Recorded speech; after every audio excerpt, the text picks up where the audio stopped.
Please join me in the spirit of this reading. This morning's reading is from Olive Schreiner.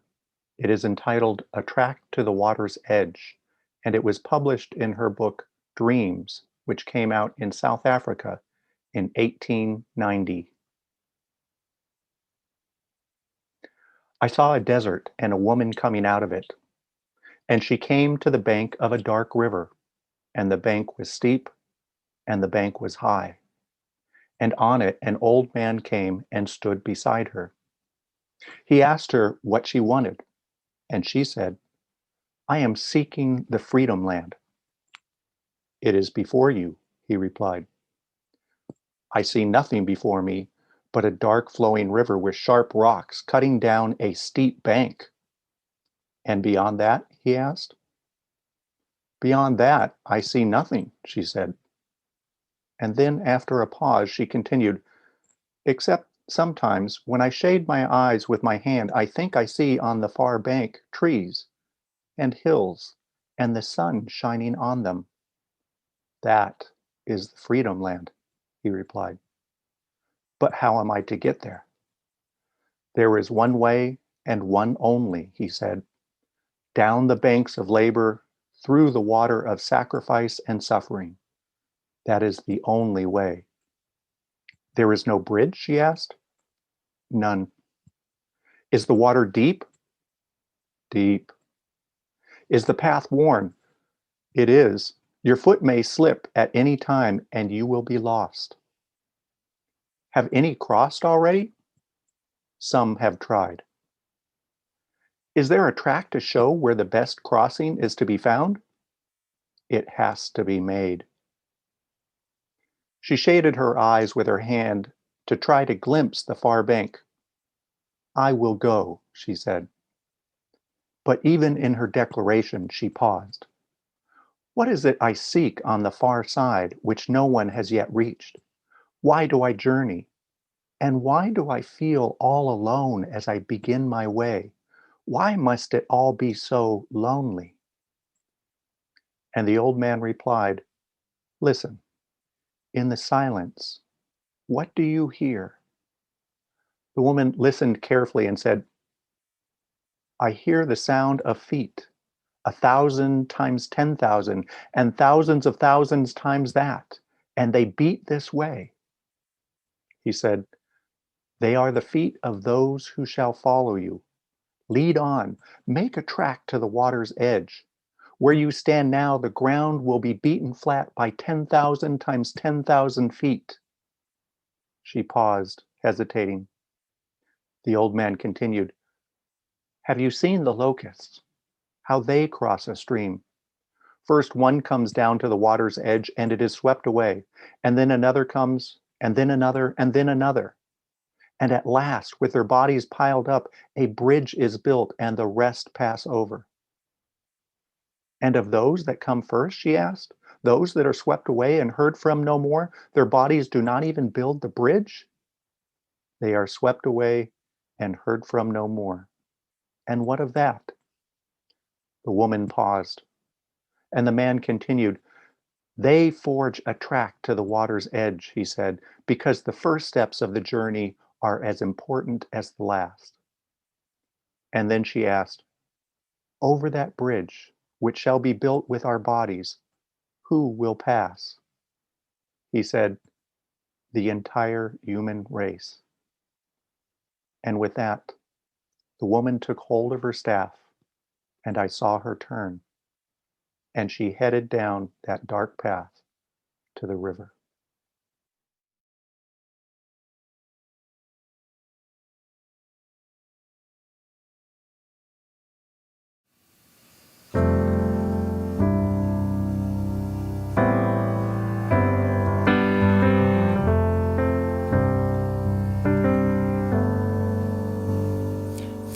When the ground drops out from under you and there's nothing there to hold on to, no, you're not the first to fall right through to a space of mystery, a place of questioning who you are and who you're meant to be.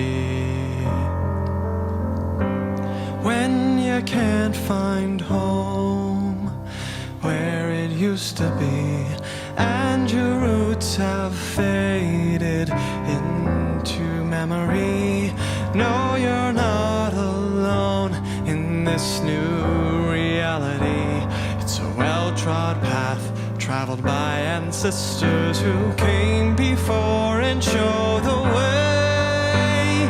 Throughout time, we've been pushed into the dark, called to find the light within our broken hearts and let it shine. And we can't do it on our own, gotta find our family in the unknown. And side by side we'll go by, stepping stone till the journey becomes our home.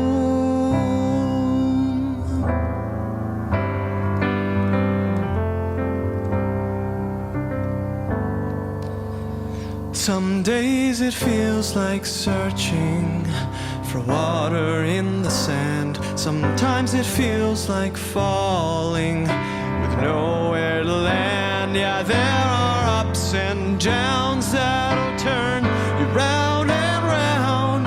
We come back to the footprints, they're all around. And throughout time, we've been pushed into the dark, called to find the light within our broken hearts and let it shine. And we can't do it on our own, gotta find our family in the unknown. And side by side we'll go by, stepping stone till the journey becomes our home. When the walls are closing in, we find our way out through the door into a light that's so much brighter than our hearts have known before. When we heed the call to follow the voice that burns within our core, we join the ranks of seekers, wanderers, and warriors of the soul. And throughout time, we've been pushed into the dark, called to find. Throughout time, we've been pushed into the dark, called to find the light within our broken hearts and let it shine. And we can't do it on our own, gotta find our family in the unknown. And side by side we'll go by, stepping stone till the journey becomes, yes, the journey becomes our home.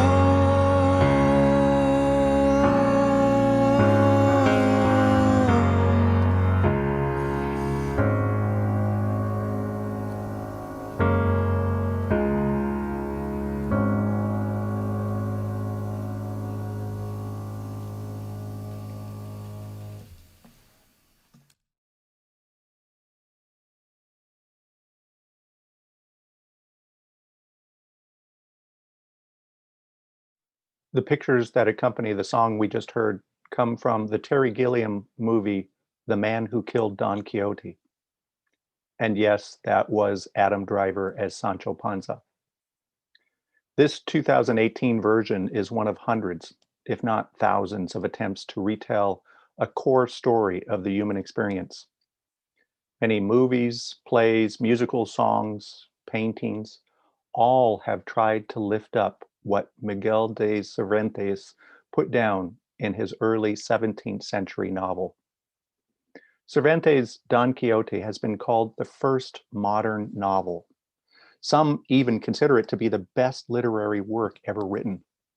It holds the distinction of being the second most translated book in the world after the Bible.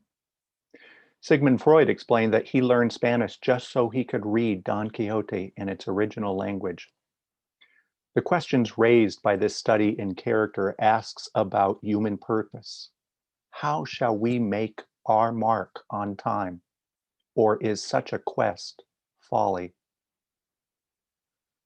Don Quixote is the soulful tale of Alonso Quixano, who at age 50 becomes the clumsy but valiant Don Quixote of La Mancha, known as the Knight of the Sorrowful Countenance.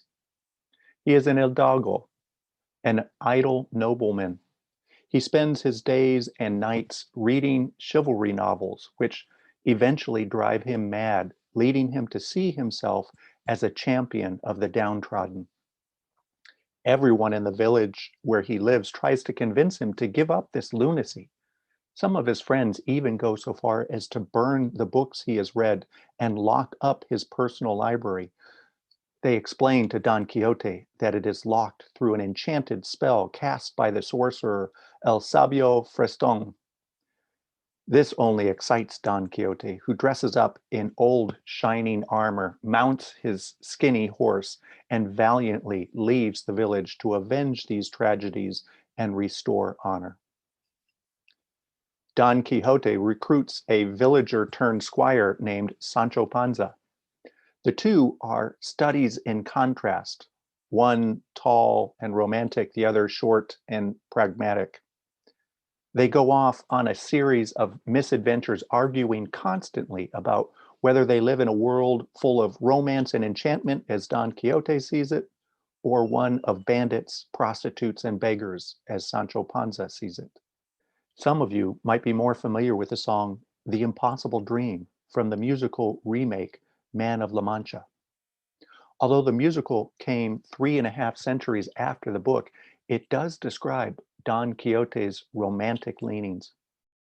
It's sung right after the fair maiden Dulcinea asked Don Quixote to explain what he means when he says that he is on a quest.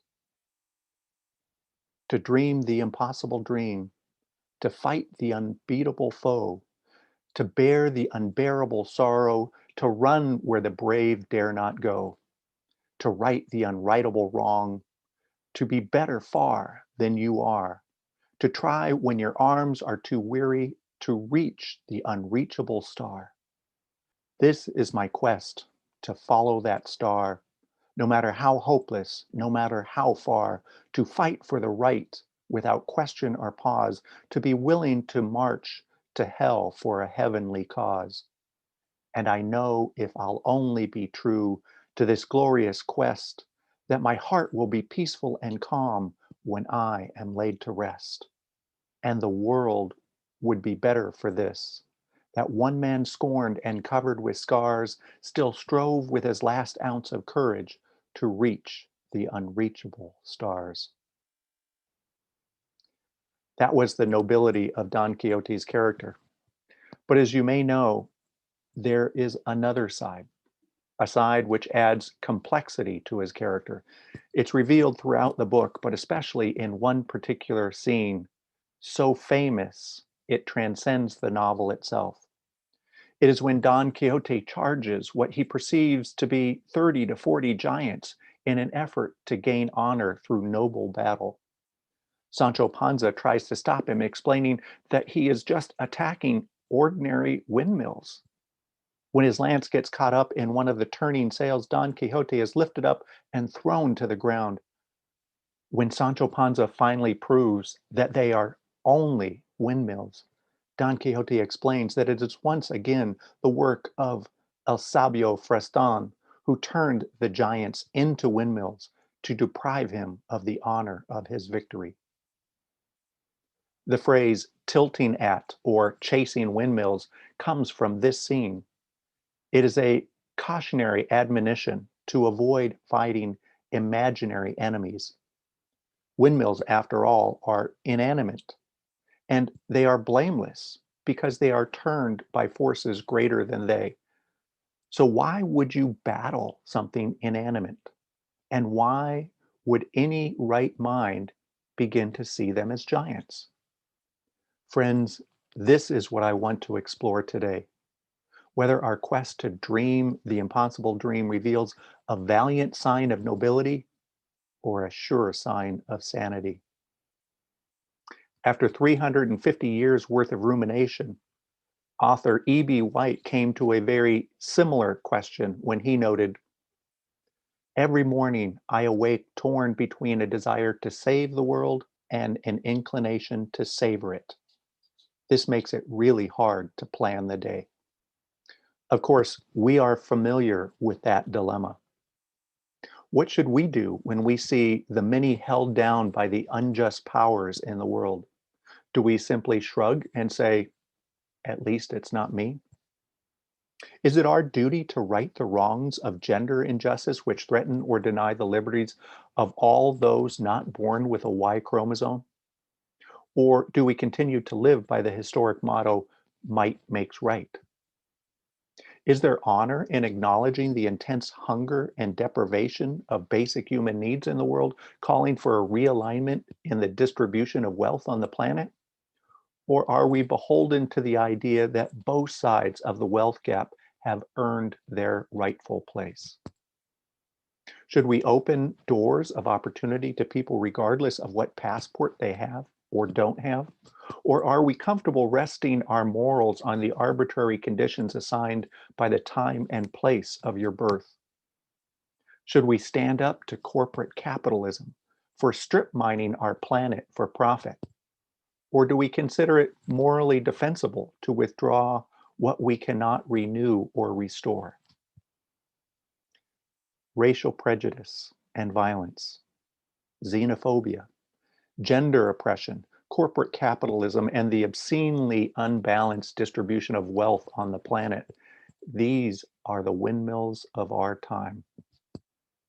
To save or turn away and savor the world, it makes it hard to plan our days and our lives.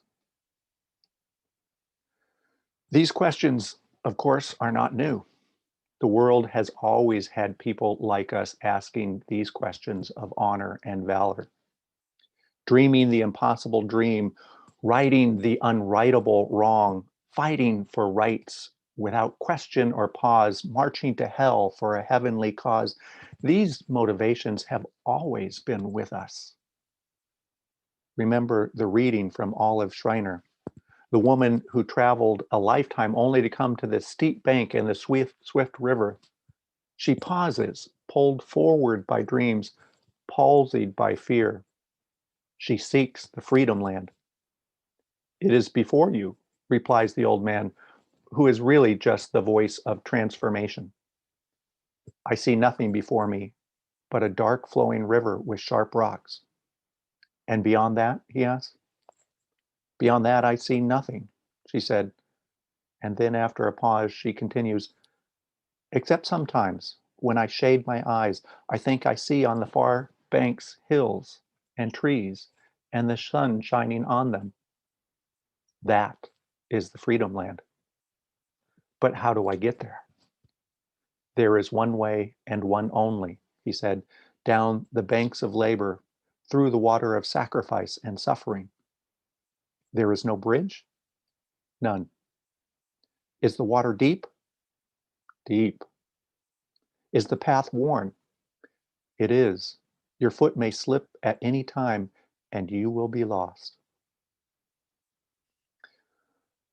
This passage, called A Track to the Water's Edge, is from Olive Schreiner's book, Dreams. It came out of Schreiner's own life, her yearning for liberation, familiar to any who have ever faced oppression. Born to German missionaries in South Africa, Schreiner was told no as a woman in a culture of patriarchy. She was told no as a white citizen fighting for Black liberation. She was told no by her faith, which ordained power to some and withheld it from others. She spent her whole life summoning bigger and bolder ways to say yes, especially to the poor and oppressed. Her writing and the call for liberation inspired figures like Ralph Waldo Emerson and Henry David Thoreau, as well as luminaries like Ella Baker, Martin Luther King Jr., and Howard Thurman. Cervantes' story of Don Quixote also comes out of questions from his own life, questions of why we settle for the way things are rather than attempt to make them into what they could be. As a young man, he escaped the poverty ensnaring his family by enlisting in the Spanish military.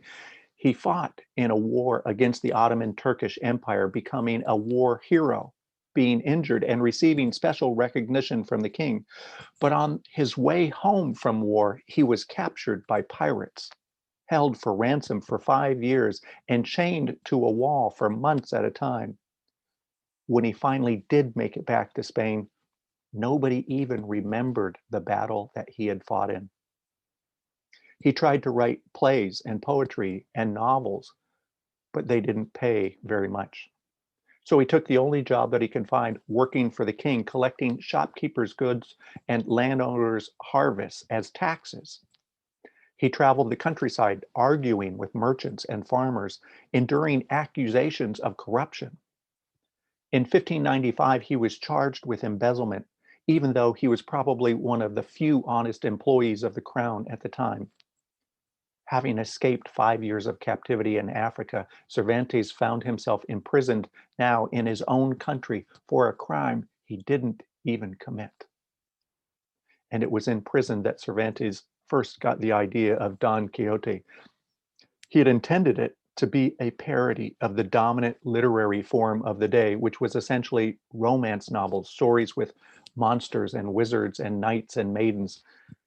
He posed the existential question of noble purpose and whether we should accept the limits of our lot in life, however unfair, or whether we should instead push towards some greater idea, something which we could neither see nor ignore.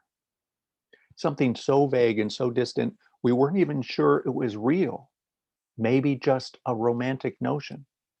Perhaps all fairness is really just a romantic notion. And so we pause.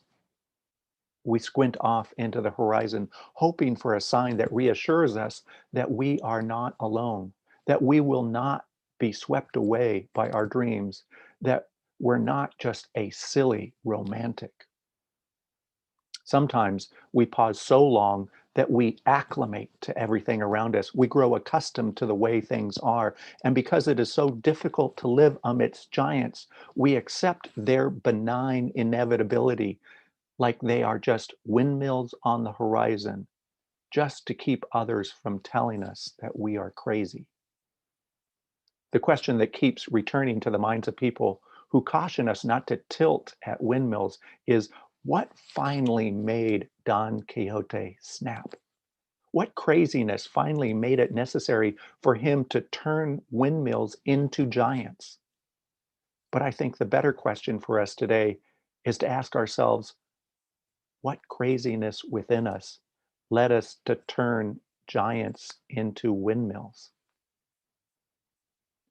Krishnamurti calls us back to our senses when he reminds us, it is no measure of health to be well adjusted to a profoundly sick society. Dr. Martin Luther King Jr. addressed a predominantly Unitarian audience only twice in his lifetime. The second time was when he became the keynote speaker at the 1966 Unitarian Universalist General Assembly in Boston. In a speech entitled, "Don't Sleep Through the Revolution," he said this: "There are some things in our nation and in our world to which I am proud to be maladjusted.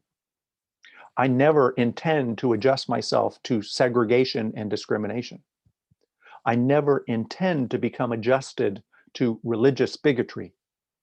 I never intend to adjust myself to economic conditions that will take necessities from the many to give luxuries to the few and leave millions of people perishing on a lonely island of poverty in the midst of a vast ocean of prosperity. I never intend to adjust myself to the madness of militarism and to the self-defeating effects of physical violence. And I call upon you to be maladjusted to these things until the good society is realized. Yes, I must confess that I believe firmly that our world is in dire need of a new organization, the International Association for the Advancement of Creative Maladjustment. Through such maladjustment, we will be able to emerge from the bleak and desolate midnight of man's inhumanity to man into the bright and glittering daybreak of freedom and justice. It is time in the sermon now to let you know that the reading I shared earlier from Olive Schreiner is not the full reading. There was one paragraph that I left out. It comes at the end. It reads, "And I dreamed a dream. I dreamed I saw a land, and on the hills of that dream I walked with brave women and brave men. Hand in hand they walked. They looked into each other's eyes, and they were not afraid. And I asked the one beside me, 'What place is this?' And he said, 'This is heaven.' And I asked, 'Where is it?' And he answered, 'On earth.' And I said, 'When shall these things be?' And he answered, 'In the future.' Heaven on earth in the future." When it was printed, this last paragraph was separated from the first part by 2.5 blank pages in the book. It was as though it was a deliberate space placed between one side of the river and the other, between fear and faith.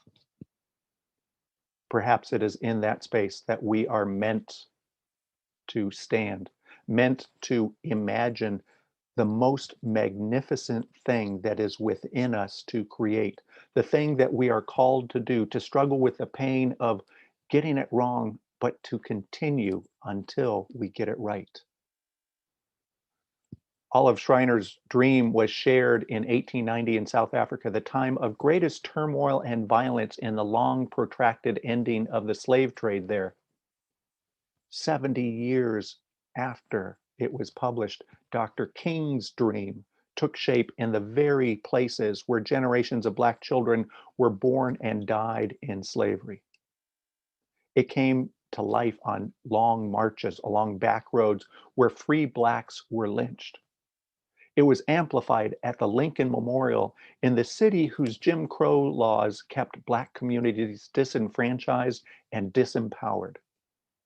Dr. King's dream summoned 1,000 times 10,000 feet to march down the steep banks beside the swift current of the river where so many before them had been swept away, and put their hands to their foreheads, squinting to see the dream, until Dr. King, too, was swept away, and apartheid remained, and heaven on earth remained in the future. And so it is upon us to ask whether there are still any dreamers. I think Cervantes was right to celebrate Don Quixote as a little bit of a crazy dreamer, because we all have that most magnificent thing within us that is ours to do. And toward that, we will fasten and stretch and press and push and pull and pray. And sometimes it will not look right. And sometimes it will not feel right. Sometimes it will smell like stinky cheese. And we may even have something that we love dearly swept away. Or we may ourselves be swept away. And it may mean that we have to take apart everything we've done and do it again and again until it works. But if it's a dream of liberation, I promise you that it's been around for a long, long time. And it has many people who have had a hand in it, who have believed in it, and who have made it to the other side, to the glory of life.